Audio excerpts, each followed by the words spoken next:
মামুন ভাই, গোপন ভাই, বিএনপি নেতা সম্মানিত আহ্বায়ক মঞ্চে আসার জন্য অনুরোধ করছি। মামুন মাদবরকে মঞ্চে আসার জন্য অনুরোধ করছি।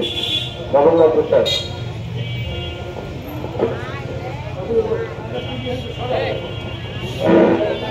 আসসালামু আলাইকুম, বিসমিল্লাহির রহমানির রহিম।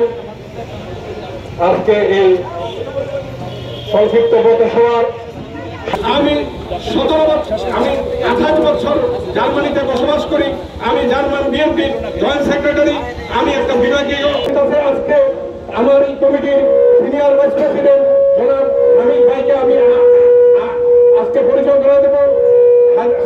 হায়দার ভাই, আমি আমার বক্তব্য দীর্ঘায়িত করবো না। সবাই কাঁধে কাঁধ মিলিয়ে আমাদের বিজয় আনতে হবে। সেজন্য সবার আমাদের ভেদাভেদ থাকতে পারে, বড় ফ্যামিলি থাকলে অনেক ভেদাভেদ হয়। বড় একটা বাংলাদেশের ছাত্ররা আন্দোলন করে নেই, আজকে এই স্বৈরাচারের পতন ঘটিয়েছে। জিয়াউর রহমানকে এই বাংলাদেশের ক্ষমতা হস্তান্তর করেছিল ট্রাক্টর হতে পতনিয়া রূপসা থেকে পতন করে বাংলাদেশের যে মিলাদ মাহফিল হয়েছিল তার আমি মনে হয় আমার এই 55 বছর বয়সে আমি দেখি নাই। তাই আমরা জিয়াউর রহমানের নায়ক তারেক রহমান জিন্দাবাদ। সবাইকে আমার শহীদ রাষ্ট্রপতি জিয়াউর রহমান, যার নাম না বললেই নয়, বাবার সাথে স্মরণ করছি। মুক্তিযুদ্ধের সময় যারা শহীদ হয়েছেন শ্রদ্ধার সাথে স্মরণ করছি। বর্তমানে 24 সালে সহকারে মন্ত্রী সহকারে সকলের শ্রদ্ধার সাথে স্মরণ করছি। আমি ভাইয়ের আমার ইতিমধ্যে পরিচয় করে দিচ্ছি আমাদের মৎস্যজীবী দলের নেতা। সংগঠন শক্তিশালী না হলে নির্বাচন করা অত্যন্ত কঠিন। সংগঠনকে আরো কিভাবে শক্তিশালী করা যায় আপনারা সেইভাবে এই স্বাধীনতা আমরা পাচ্ছি। জুনের আগে আমরা যে এখানে দাঁড়িয়ে কথা বলতে পারতাম সেটা আমাদের চিন্তার বাহিরে ছিল।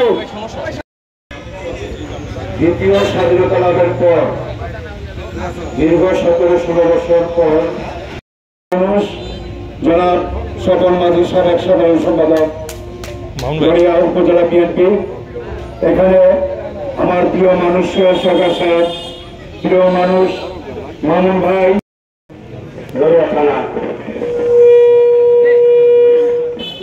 অবশ্য আমি রাজনীতি করি শেয়ারিং থেকে বলতে পারি না গড়িয়া থানা বিএনপি কর্তৃক আয়োজিত, এটা তারা বলতে পারি না।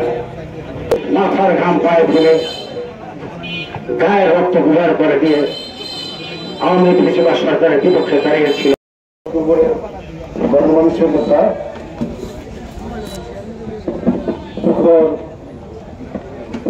ছাত্র রাজনীতিবিদ